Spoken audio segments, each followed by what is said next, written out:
Hola a todos, bienvenidos a Filosofía de Película. Yo soy Oscar. Un saludo muy especial a la gente de Valencia, en España, que la está pasando bastante mal por un desastre natural que hubo ahí.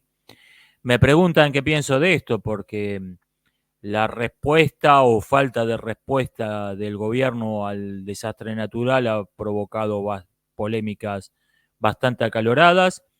No estoy bien informado del tema y de lo que no estoy bien informado prefiero no opinar. Me disculpo por esto.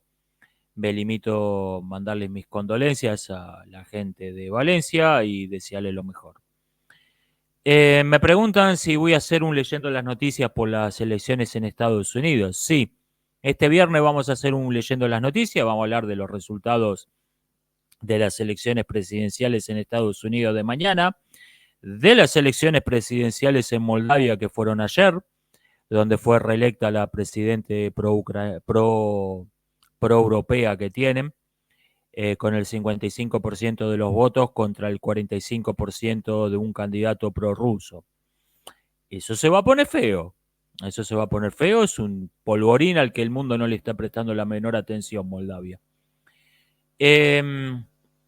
Y vamos a hablar de la guerra en Medio Oriente también, y por ahí tocamos el tema de los mercenarios norcoreanos en Rusia.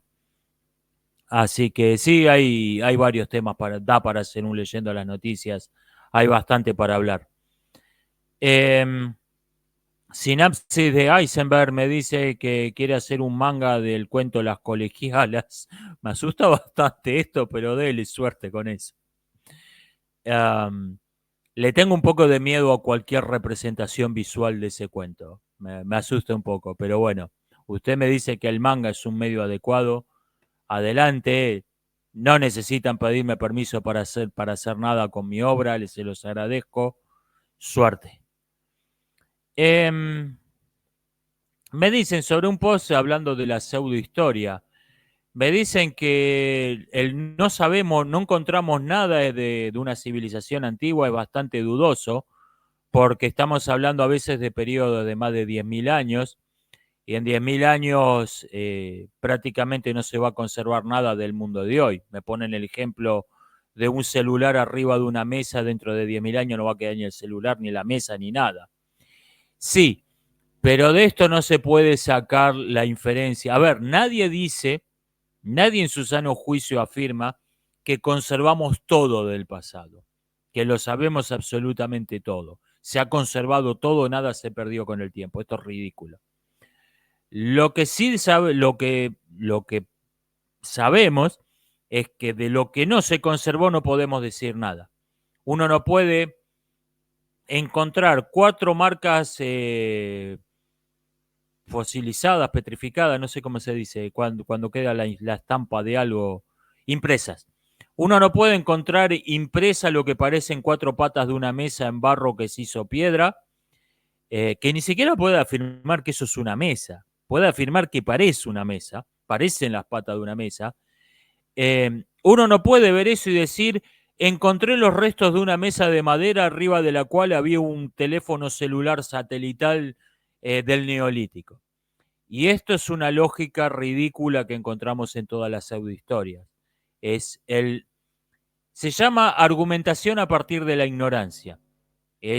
No sé qué es, por lo tanto, ovnis. Esto es la argumentación a partir de la ignorancia. Esto es típico de todas las pseudohistorias. Cuando no te niegan directamente, no te contradicen lo que sí está documentado, lo que sí sabemos. Esto ya es otro nivel, ¿no? Me refiero al que por lo menos trata de mantener una fachada de método, una apariencia de rigor. Y otra cosa es, no encontramos un teléfono celular del Neolítico, por lo tanto en el Neolítico no existían teléfonos celulares. Esto es otro error mucho más común, lo encontramos en artículos más serios, esto, es inferir de la ausencia de evidencias, considerar que la ausencia de evidencia es evidencia de ausencia. Esta es una falacia que la encontramos incluso en autores serios caen en esto. Es muy fácil caer en esta trampa mental. Eh, Alguien dijo que la civilización del Indo debe haber sido del Valle del Indo, en el norte de la península de la India, debe haber sido una civilización muy pacífica porque nunca encontramos un arma en la civilización del Indo, y lo cual es verdad, hasta que alguien señaló que otro lugar donde nunca encontramos armas es en Esparta. En Esparta nunca hemos encontrado un arma. Eso quiere decir que la sociedad espartana era muy pacífica, vivía en comunidad con la naturaleza, eran todos hippies. No, la única diferencia es que en un caso tenemos documentos históricos que contradicen ese disparate y en el otro no. A la otra la conocemos únicamente por los hallazgos arqueológicos. Eh, me preguntan qué pienso del complejo de Göbekli Tepe, como se diga. Es esa estructura megalítica en Turquía que ha dado mucho que hablar en los últimos años. Muestra que las sociedades cazadoras recolectoras podían estar mucho más organizadas de lo que se solía creer hasta no hace mucho. Igual puede ser que este complejo esté vinculado a observaciones astronómicas, y las observaciones astronómicas casi siempre implican alguna práctica de la agricultura. La gente empezó a mirar las estrellas cuando empezó a practicar la agricultura. Hay una relación entre esto. Si esto complejo tiene, si este complejo, no sé, está orientado a los solsticios, a los equinoccios, algo así, tiene alguna correlación con observaciones astronómicas, muy probablemente esa gente practicara al menos alguna forma primitiva de agricultura, aunque no fueran pueblos agrícolas. Eh, Algo así como lo que hacían los apaches en América del Norte en tiempos mucho más recientes, donde eran cazadores, recolectores, pero sembraban. O sea, era como, lo tenían ahí como una actividad secundaria, no era... Puede que estos tipos hayan sido algo así. Es interesante, no es algo que reescriba la historia de raíz, que nos lleve a la conclusión de que todo lo que creíamos saber del pasado era falso, no. Es simplemente llamativo, inesperado. Personalmente me llama más la atención la historia del complejo en tiempos históricos que su origen, porque aunque buena parte se ha desenterrado en excavaciones en las últimas décadas, estuvo siempre ahí, siempre fue visible eso, el complejo ese. Lo que pasa es que a lo largo de los siglos la gente lo fue reinterpretando. Vinieron los romanos, ¿esto qué es? Esto es la tumba de un rey previo a la conquista romana. Ah, mirá vos. ¿Esto qué es? Ah, lo hicieron los romanos. ¿Esto qué es? Es una tumba de la Edad Media. La gente lo fue reinterpretando con los siglos, eso que estaba ahí. Nunca le dieron bola. Hasta que alguien fue a excavar y empezó a encontrar herramientas del Neolítico, dijo, what the fuck, ¿esto de qué época es? Ahí lo fecharon, es difícil fechar una construcción de piedra, pero el número redondo tiene 10.000 años. Algunos dicen 8.000, otros dicen 14.000, es muy difícil fechar. Quizás se fue construyendo a lo largo de siglos, no fue una sola obra. Es muy difícil fechar una construcción de piedra, pero a mí me llama más la atención la historia del complejo en tiempos históricos que no la construcción. Para que se pongan esto en perspectiva, cuando se construyeron las pirámides de Giza, el complejo de Göbekli Tepe, o como se diga, era más antiguo ya, era más antiguo que las pirámides de Giza hoy. Para poner esto en perspectiva de lo que significan 10.000 años.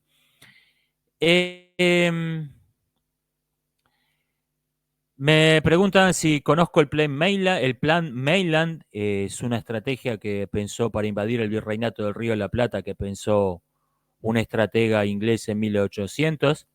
Y me pregunta si voy a hablar de esto en la serie de historia de la Argentina. Hablé de esto en el video dedicado a, a la guerra de independencia del plan Mainland. Es un tema que se ha puesto muy de moda por motivos pseudo históricos. Es algo que es un dato suelto que ha tomado pseudo historiadores para hacer propaganda anti-argentina, pero en sí es un hecho interesante porque esta estrategia se sospecha que puede haber sido tanto la base para la estrategia de la invasión fallida de Whitelock en 1807, que no salieron de no lograron ni tomar Buenos Aires. Los repelieron apenas bajaron, o sea que no lograron, pero cuáles eran los planes no se saben. Probablemente estuvieran basados en la estrategia de Mainland. Y también es sospechosamente parecida a la campaña de los Andes de San Martín. Entonces se sospecha que pueden haber estado o los planes de Whitelock o los planes de San Martín pueden haber estado basados en la estrategia de Mainland. ¿Cómo la conocería San Martín? Quizás de modo directo. Mainland le mandó una carta. Mira, yo tenía pensado hacer esto. Porque en 1811 eran aliados de los separatistas. Los antiguos enemigos ahora eran aliados de los separatistas criollos. O puede haberse reunido con Whitelock y Whitelock le dijo, mira, por la misma razón, le dijo, mira, mis planes eran estos. Si te sirve, dale, usalo. No hay ningún documento que confirme nada de esto, simplemente es posible. Y también a mí se me ocurre que hay una explicación alternativa que considero más probable y que no presupone cartas o reuniones de las que no hay ningún documento histórico que las confirme. Y es que tanto Mainland como se diga ese apellido, Whitelock y San Martín eran todos hijos de su tiempo. Estudiaron en academias militares muy parecidas, leyeron los mismos libros, tipos como von Clausewitz, admiraban a las mismas figuras históricas como Aníbal Barca y a los mismos generales contemporáneos como San Martín. Entonces, puestos los tres a pensar, a resolver el mismo problema, es lo esperable que llegaran a soluciones parecidas. Me parece que esto es una explicación más simple, más coherente. ¿Qué pienso de la redención desde un punto de vista ateo? ¿Tiene sentido el concepto de redención para un ateo? Depende cómo lo interprete. En el cristianismo está esta cosa de que si uno se confiesa antes de morir, chao, se va al cielo. Que yo lo rechazaría incluso si fuera cristiano, esa idea. Me parece ridícula incluso, es como jugar un videojuego con un chip, es hacer trampa. Esto es algo, no es propio del cristianismo, lo encontramos en todas las religiones superiores, todas para captar a gente inculta y supersticiosa, han tenido que incorporar a su doctrina prácticas que son básicamente brujería. Son brujería con un disfraz, barnizadas con la doctrina de una religión superior. La doctrina de la confesión de los pecados en el catolicismo me parece que es una de ellas. Si te aprendes de memoria el Corán, te vas al paraíso, no importa lo que hayas hecho en tu vida. Si morís diciendo el nombre de Vishnu, reencarnás en un spa 5 estrellas en la próxima vida, no importa que haya sido una basura de persona. Incluso si dijiste por pura casualidad el nombre de Vishnu, hay un cuento de un bandolero que le había puesto, para insultar a los dioses, le había puesto Vishnu a un perro de nombre. Y lo último que dijo fue Vishnu, Vishnu, llamando al perro. Reencarnó mejor que el santo que hizo buenas obras toda su vida. A mí me parece que eso es básicamente brujería. Esas creencias, que es brujería que se colaron en las doctrinas de religiones superiores. El hinduismo, el cristianismo, el islam. Donde me parece que tiene sentido el concepto de redención es en un sentido de comprender que el modo en que estaba viviendo uno estaba mal, estaba moralmente mal, estaba haciendo algo moralmente malo y, primero y principal, deja de hacerlo, Dice, no, esto está mal, voy a empezar a vivir de otro modo, primero y principal. Y segundo, si puede, repara el daño que hizo. En ese sentido me parece que la redención tiene sentido, porque redención técnicamente es un término religioso. Llamarle redención a ese cambio de comportamiento ético me parece que en sí no es algo que tenga una connotación religiosa y por lo tanto tiene perfecto sentido eh, en una ética atea hablar de la redención. No, no me parece. Sin duda la cuestión de la confesión, del confesar los pecados, morir confesado, bautizarse, todo eso, obviamente, como ateo me importa un bledo, no le encuentro ningún sentido, desde luego. Em, Me preguntan, ¿México es un país que tiene derecho a existir? México yo no creo que tenga un problema de que no se le reconozca su derecho a existir, problema que sí tienen otras naciones latinoamericanas, en mayor o menor medida, en algunas bastante graves. Hay países que son reconocidos en los papeles. Ah, mirá qué lindo, estos tipos tienen una banderita y tienen un gobierno y votan y hacen elecciones, viva la democracia. Pero cuando esos tipos empiezan a tomar medidas propias de una nación independiente, todo el mundo pone el grito en el cielo. ¿Cómo se atreven? ¿Cómo se atreven a escribir leyes, construir cárceles y encerrar en las cárceles a los delincuentes? Como hace todo otro país en el planeta. Hay un reconocimiento de la independencia, hay un reconocimiento de la soberanía nacional en los papeles que nadie reconoce en la práctica. Eso sí es un problema grave para otros países. México no tiene este problema. Por otra parte, el reconocimiento internacional hoy no significa nada. Estar reconocido internacionalmente hoy no significa nada. Su país puede ser bombardeado, puede ser invadido y ya ni siquiera los agresores ni siquiera van a tener como represalia banderitas del Líbano en perfiles de Twitter. Cuando Rusia invadió Ucrania, por lo menos la gente puso la banderita ucraniana en el perfil de Twitter y creyó que estaba haciendo algo. El Líbano no tuvo ni eso. El reconocimiento internacional no significa nada en 2024. Así que no se haga problema por esto. México tiene problemas internos culturales graves. Los mexicanos se dan cuenta que están viviendo como el orto y se niegan a reconocer cuál es la causa de por qué están viviendo como el orto. Entonces buscan un chivo expiatorio y lo tienen ahí al lado a Estados Unidos que les viene como anillo al dedo. Todo es culpa de Estados Unidos, listo. Solucionado, no tenemos que ocuparnos de nada. A mí me quedó la imagen de un profesor de escuela secundaria mexicano que estaba hablando del problema de la admiración por los cárteles de la droga.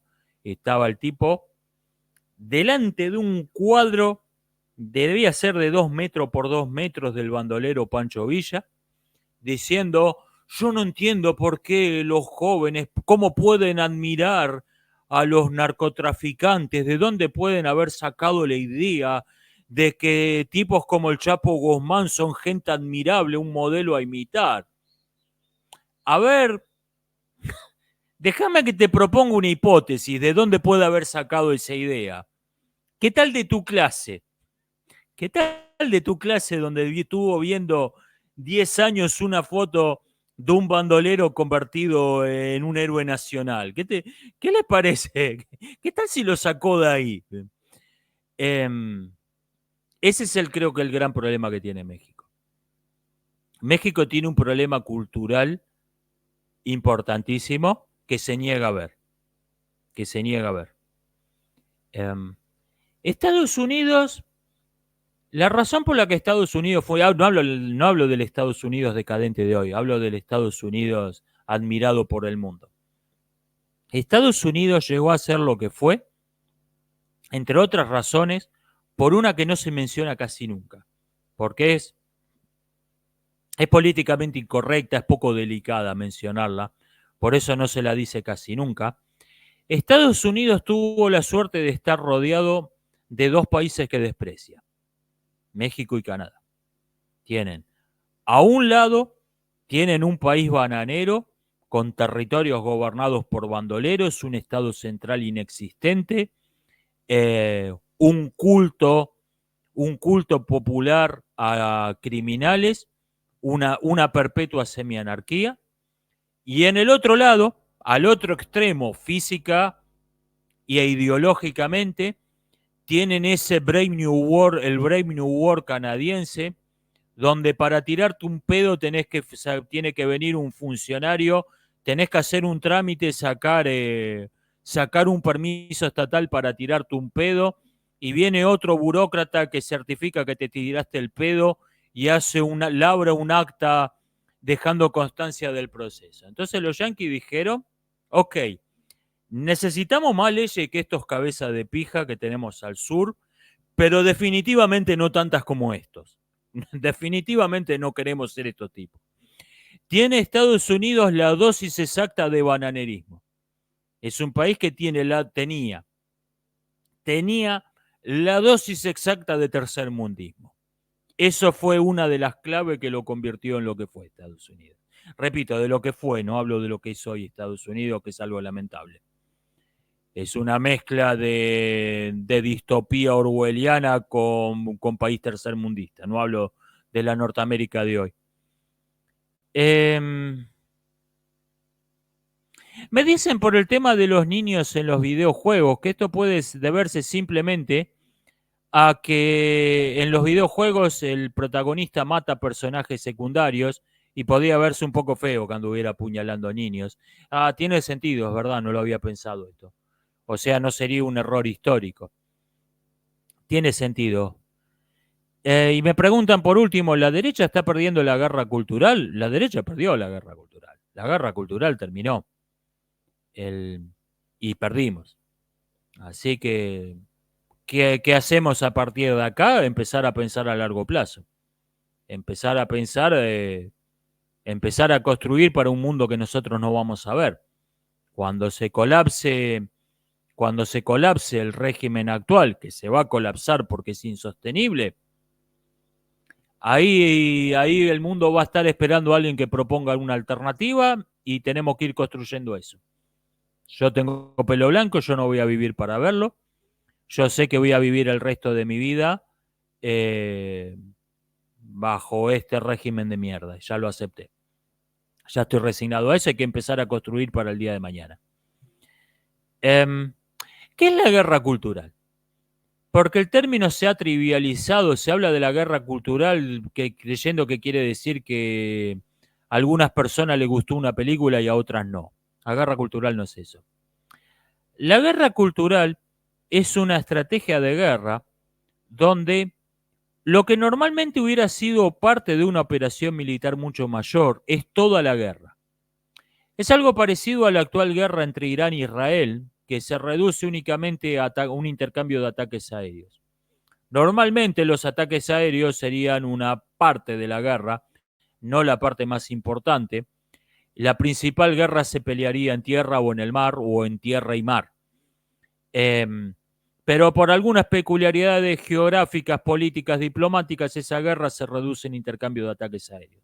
Bueno, la guerra cultural es algo parecido. La guerra cultural es un intercambio de ataques de propaganda y de infiltración de estrategia que normalmente hubieran sido parte de un conflicto armado, simplemente que el conflicto armado no existe. El intercambio de propaganda y de infiltración de inteligencia es toda la guerra. Eso es una guerra cultural.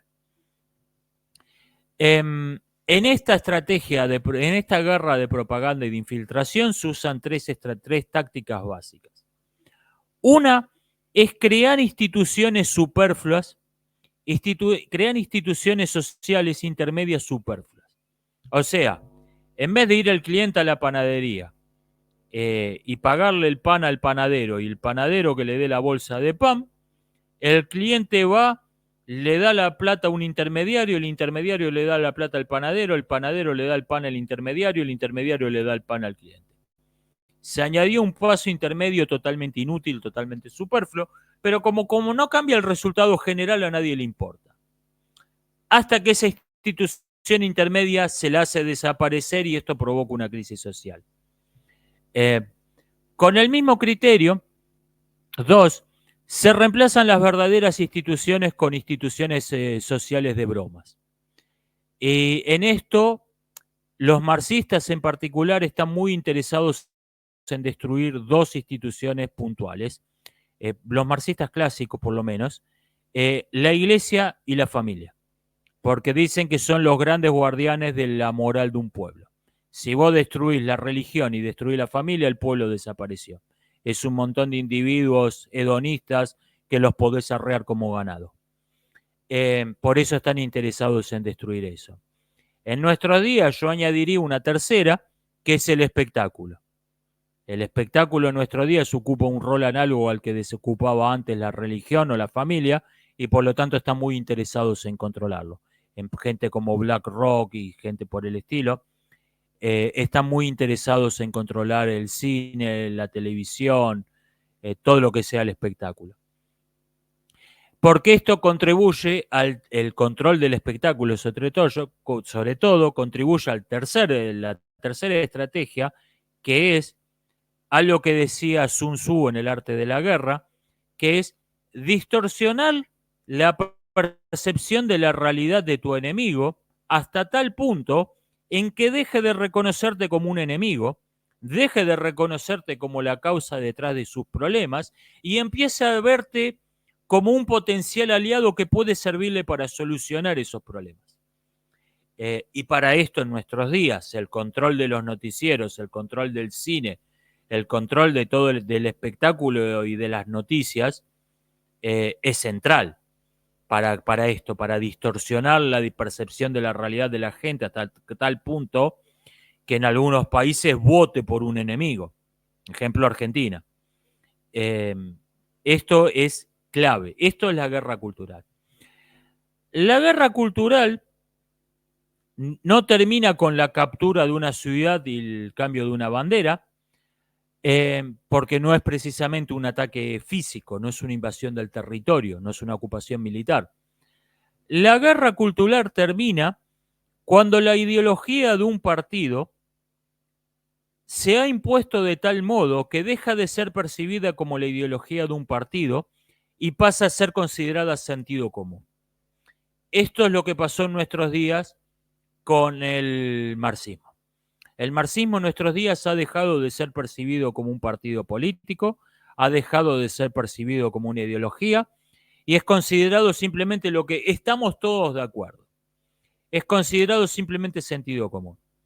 Y bueno, esto es lo que creo que en nuestros días tiene sentido atacar. En nuestros días yo creo que hay una única actividad política que tiene sentido, que es decir, yo no estoy de acuerdo con esto. No, estamos todos de acuerdo, yo no estoy de acuerdo. Bueno, estamos todos de acuerdo que esto es algo bueno, yo no estoy de acuerdo que esto es algo bueno. Bueno, desde luego que esto es necesario, esto no es necesario. La única actividad que creo que tiene sentido es atacar esta ideología marxista convertida en un falso sentido común. Volverla a convertir en lo que es realmente, en lo que debe ser, la ideología de un partido y de un partido despreciable. Esto ha sido todo por hoy. Nos estamos viendo. Hasta la próxima.